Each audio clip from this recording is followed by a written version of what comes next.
안녕하세요. 법무법인 대류가주 홍시연입니다. 이번에는 SBS 드라마 1000원짜리 변호사로 미디어 속의 법률 내용 다뤄볼 텐데요. 오늘 함께할 변호사님 만나보겠습니다. 이찬희 변호사님, 안녕하세요. 안녕하세요. 법무법인 대류가주 형사송무팀에서 근무하고 있는 이찬희 변호사라고 합니다. 반갑습니다. 변호사님, 이 1000원짜리 변호사 좀 어떻게 보셨나요? 재밌게 보고 있습니다. 소송적으로나 소송 외적으로 상당히 이제 기상천외한 방법으로 사건을 해결하고는 하는데요. 감탄하면서 보고 있습니다. 드라마에서 패션 스타일이 좀 남다르더라고요.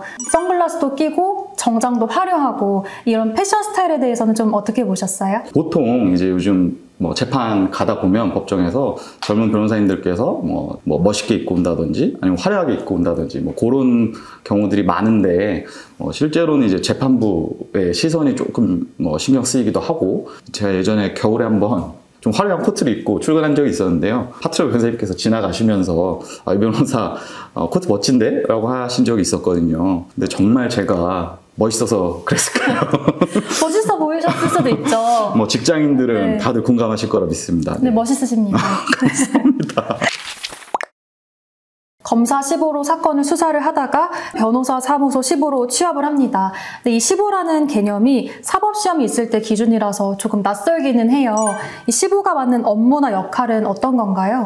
현재 법조인이 되기 위해서는 법학전문대학원을 이제 진학하고 변호사 시험에 합격을 해야 되는데, 과거 사법시험 제도가 있었을 때는 사법시험을 합격한 뒤에 사법연수원 이라는 곳에 나가게 됩니다. 그러면 이제 사법연수원에서 2학년 때 보통 이제 사법연수원생들이 실무수습의 일환으로 검찰, 법원, 변호사 사무실에 15로 나가게 되는데, 15 같은 경우에는 정식 판사나 검사나 변호사가 아니기 때문에 판사나 검사나 변호사로서 업무를 수행하는 것은 아니지만, 드라마 상에서는 검찰 15가 등장해서 직접적으로 맞닥뜨리는 장면이 많이 나오는데요. 실제로 이제 그 검사 15 같은 경우에 검사가 아니기 때문에 주로 혼자서 뭔가 주된 업무를 처리한다는 거나 하는 것들은 조금 현실성이 조금 떨어지는 것 같고요. 드라마를 보다 보면 실제 사건에서 좀 영향을 받아서 그거에 맞춰서 항소를 포기한다든지 변호사 사무실에 들어가게 되는 그런 관계 설정적인 캐릭터들을 설정한 것이 아닌가, 그렇게 생각합니다. 변호사님, 사건 할 거예요, 말 거예요? 이러고 어쩌라고요? 네. 이러잖아요.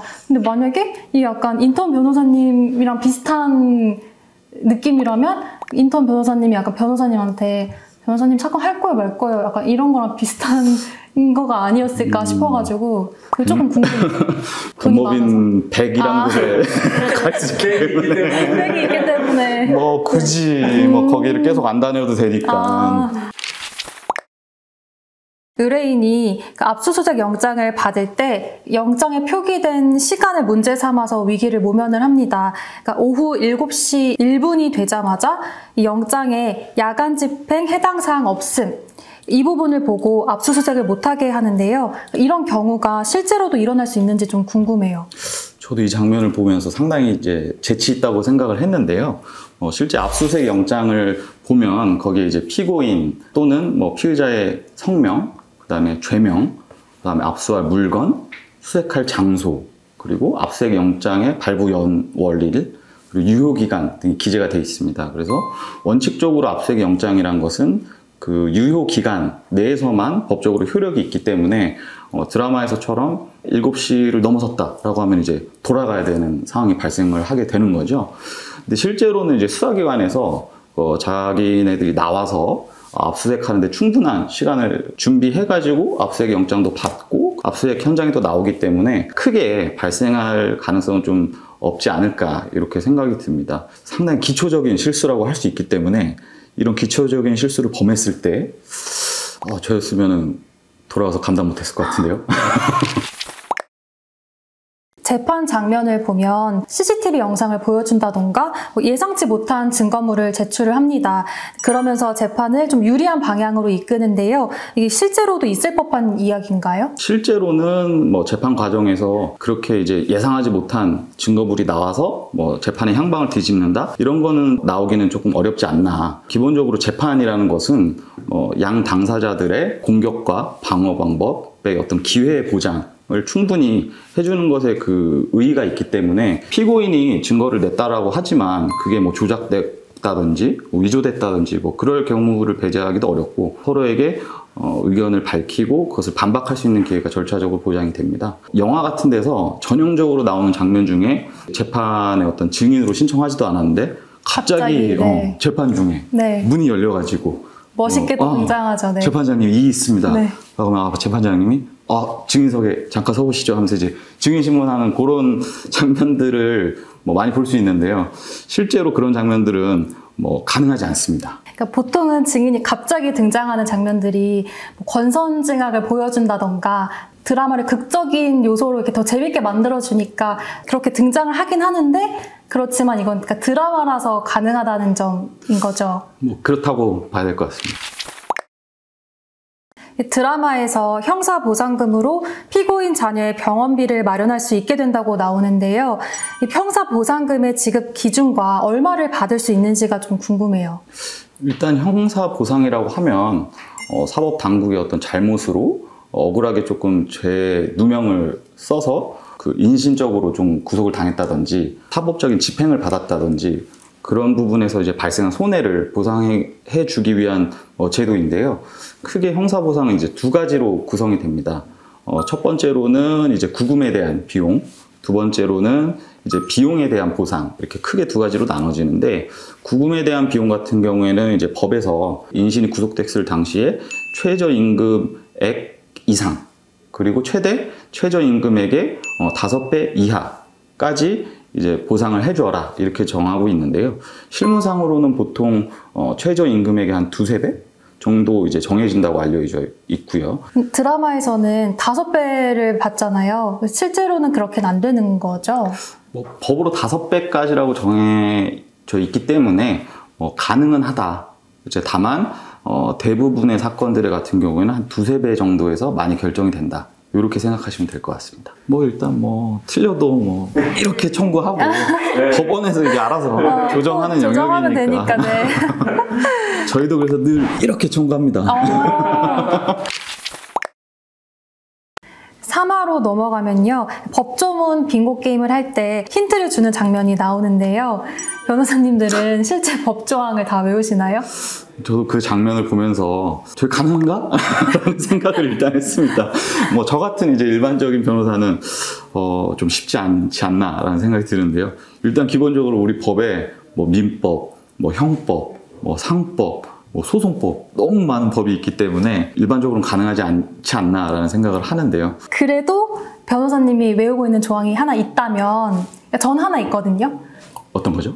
헌법 제10조 행복추구권. 제 나름 심금을 울린 조항이에요. 근데 변호사님 이것만큼은 잊을 수 없다 하는 조항이 있다면요? 진짜 저를 심금을 울린 조항이 있다라고 한다면 네. 이게 법조항은 아닌데 보통 재판을 하다 보면 검사보다는 이제 피고인이 조금 많이 불리하거든요. 가지고 있는 정보라든지 증거라든지 그런 것들이 조금 적어서 그런 측면에서 공부할 때 이제 형사법의 격언 중에 하나가 인두비오 프로레오라고 우리말로 하면 의심스러운 경우에는 피고인에게 유리하게라는 격언이 있거든요.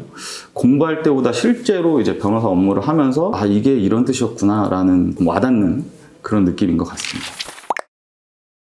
회장님이 해고 통보한 뒤에 그럼에도 법적으로 구제받을 수 있는 방법이 있을까요? 시청자분들 입장에서 상당히 이제 통쾌하게 보셨을 장면 같긴 한데 법적 지위가 무엇인지에 따라서 조금 다르게 봐야 될 것 같습니다. 간단하게 설명을 드리면 이제 회사에서 일하고 있는 사람들의 지위는 크게 수입인의 지위와 근로자의 지위로 구분이 되는데요.